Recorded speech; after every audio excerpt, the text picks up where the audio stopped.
Gumagawa ang guhit ng balat sa akin. Pagdala ay nakipagsama na rin. Sa mga magulat ang pinagulat kaya ng magic saga. Good morning mga kachikas and welcome sa aking munting channel. Narito ang ating mga pakaaabangan na kaganapan dito nga sa FPJ ang Batang Quiapo. Tuluyan na ngang nagdesisyon ito ngang si Ramon na bawiin na ang kanyang mag-ina. Total naman ay nandudoon na nga sa mansyon ng mga Montenegro ang kanyang kinikilalang anak na si Tanggol Nazareno Jesus Montenegro, at ngayon nga ay pupuntahan na ni Ramon ito ngang si Aling Marites upang bawiin niya na ito, at nang hindi na nga ito nahihirapan at hindi na sinasaktan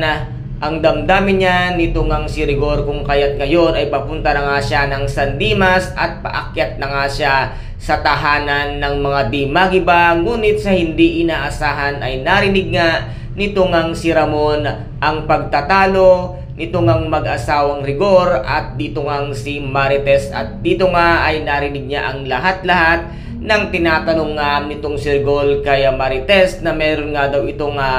kalunyang lalaki, at sinabi naman dito ni Aling Marites na wala siyang lalaki kahit na isa at huwag niyang ibabaling sa kanya ang kalokohang ginawa niya nang iuwi nga niya itong si Lena sa kanilang tahanan na labis-labis niyang nasaktan at nadurog ang kanyang puso. Ngunit di naman inaasahan at laking gulat nga nitong si David nang makita nga niyang itong si Ramon ay nasa harap ng pintuan ng kanyang tatay Rigor at ng kanyang nanay Marites, at dito nga ay agad-agad siyang bumunot ng baril at hindi nga siya makakapayag na malaman na nga nitong si Ramon ang katotohanan at malaman ng kanyang pamilya na siya lamang pala ay nagpapanggap sa mansyon ng mga Montenegro bilang isang Tanggol at Nazareno Jesus Dimagiba, at ninakaw niya ang pagkatao nitong ang si Tanggol, at hindi rin nga inaasahan nitong ang si David ang biglaan niyang pagdating at pagsulpot ng tunay na Tanggol sa kanilang tahanan, at dito na nga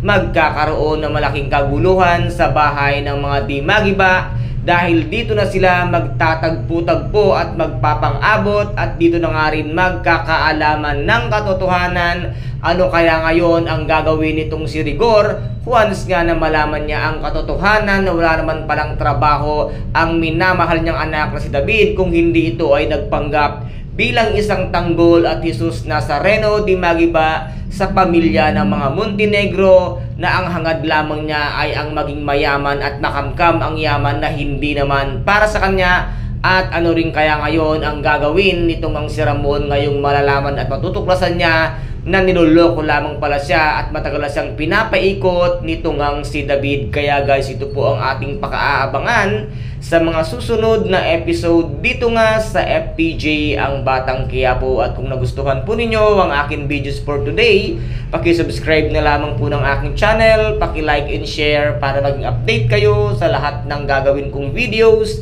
Maraming salamat po. Ingat, God bless, and bye-bye!